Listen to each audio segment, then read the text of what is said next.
All right, my friends, hello. Hello. So I want to start off with a few questions. And I know a lot of other presenters have already asked you questions. And they've been kind of hard questions. But the questions I'm going to ask you are very, very simple. And I promise you'll be able to answer these. All right, are you ready for your first one? Okay. Your first question is, you don't have to answer out loud. Are you having a good day? Okay, you got your answer? All right. My second question for you is, why? If you're having a good day, why are you having a good day? Or if you're having a bad day, why are you having a bad day?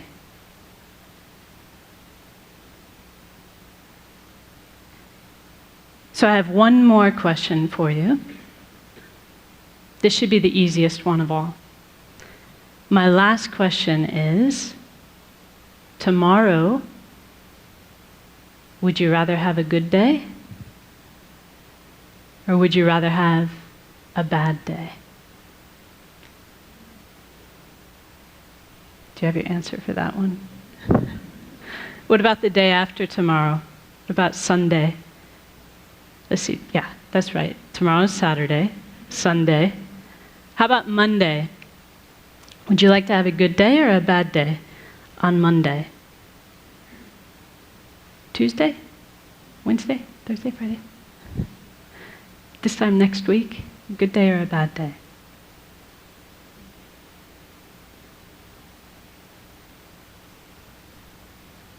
So that last question,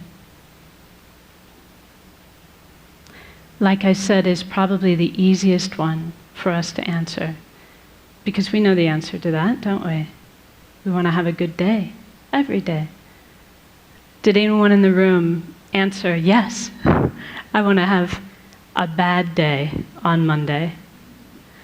Of course not. We all want to have a good day, every day.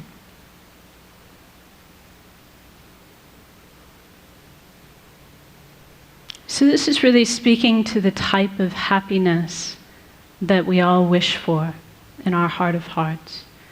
We have a good day when we are happy. And we want to be happy every day. There's never a day when we don't want to be happy. But whether or not we have good days or bad days really depends upon how we answered the second question. Do you remember the second question? What was the second question? Why? Why am I having a good day? Why am I having a bad day? So one thing that my teacher says, his name is Gen Kelsang Nyema, and he says that much of the time our mind is like a balloon in the wind, blown here and there by external circumstances. Do you know that feeling? He says when things are going well, when they're going our way, we feel happy. But then if something goes wrong, for example, he says if we're forced to work with a colleague that we dislike, but I'm sure none of you have colleagues you dislike, right?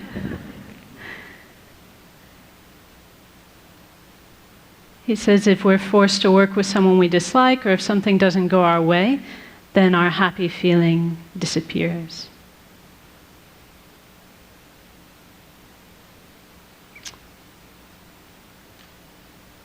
So as long as our answer to the question, why am I having a good day, or why am I having a bad day? Because, this is a question people ask us, like maybe when you get home today. someone will go, well, so how was that TED thing? Did you have a good day? And we'll say, yeah, I did. There was this lady, and she talked to us about how we need to be compassionate towards former inmates, and there was this performer who did this awesome beatboxing thing with his mouth, and this person and that person. As long as our reasons for why we had a good day are a list of external conditions, then we're not going to have the stable happiness that we all want. Does that make sense to you? Because if that's what our happiness depends upon, because we cannot control people and circumstances every single day, then our happiness will be in the hands of others, won't it? It'll be at the whim of our circumstances. So if you really wish to have a good day every day, we've got 2 things we need to do. So the first thing that we need to do is we need to stop outsourcing our happiness and outsourcing our unhappiness onto people and circumstances. In other words, we need to stop attributing our happiness to what's going on externally. And we need to stop blaming others, especially blaming others, for our unhappiness. So for as long as we do that, as long as we're making it the job of people and circumstances to make us happy, or as long as we're making it their fault when we're unhappy, our happiness will be very unstable and elusive. Our second job is to actively cultivate a source of peace and a source of happiness coming from inside our own mind. So here's something I want you to commit to memory. Are you ready? This is another line from one of my teacher's books where he says, happiness and unhappiness are states of mind,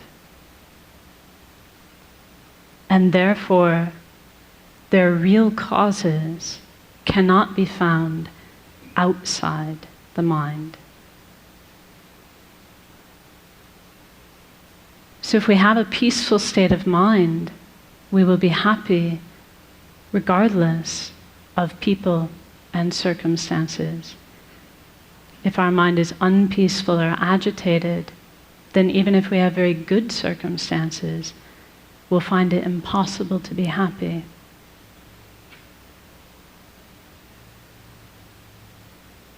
So in other words, it's not what is happening that is making us happy or unhappy. It is how we are responding to those things that determines whether we are happy or unhappy. It is what our state of mind is like that determines our happiness or our unhappiness. So how are we going to do this? So we can all understand this. Like intellectually, it's not rocket science, is it? It's not hard to understand. And maybe to a certain extent, as I tell you these things, you're like, yeah, I knew that already. I knew that already. But how do we actually do it? How do we actually cultivate this stable peace of mind that we can rely upon regardless of the external circumstances? So this is really where meditation comes into play. And I would say I would need a whole other TED Talk, hint, hint, in order to really do the subject of meditation justice. But for our purposes today, we can say that meditation is a mental action. It's the mental action of concentrating on a peaceful, positive state of mind. If we do that, if we concentrate on a peaceful, positive state of mind, then we can say we're meditating. Whether that's like this, right? See, actually, you don't know if I'm meditating or not, because I could be thinking about my grocery list.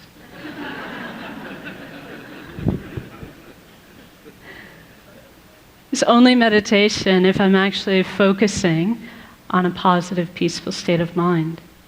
But the trick is, I can do it like this. This is called formal meditation. But we can also learn to do this all the time in our daily life.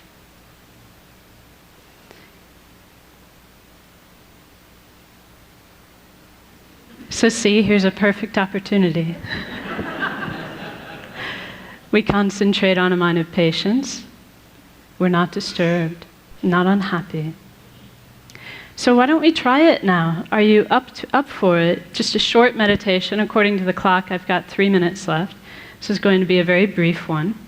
But let's actually try it. Let's try to tap into our own potential for a peaceful, positive state of mind. So now I'll ask you just to sit comfortably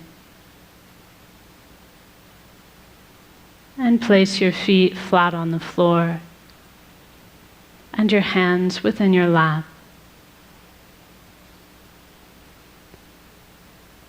And then you can lightly close your eyes and become aware of the sensation of your breath at the tip of your nose.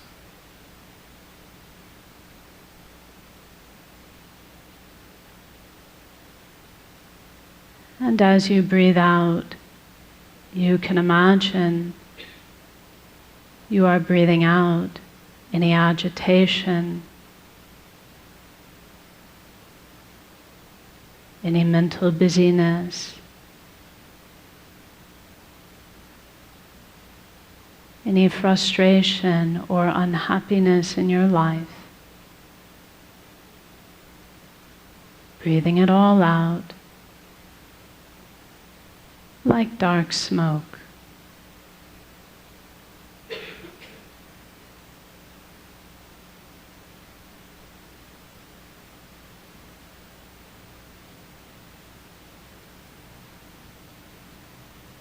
And as you breathe in, you can imagine and believe that you are breathing in a clear, bright light, which is the very nature of inner peace.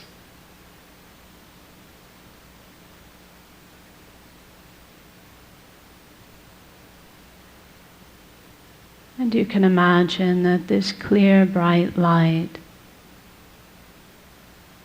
fills your entire body and mind.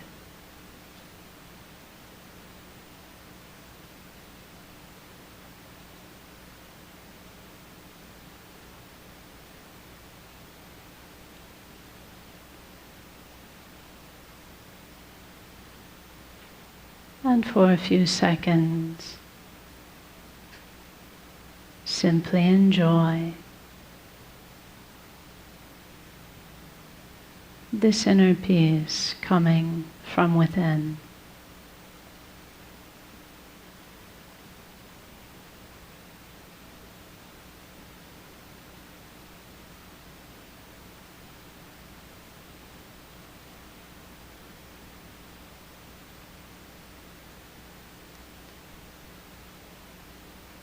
And now as we finish,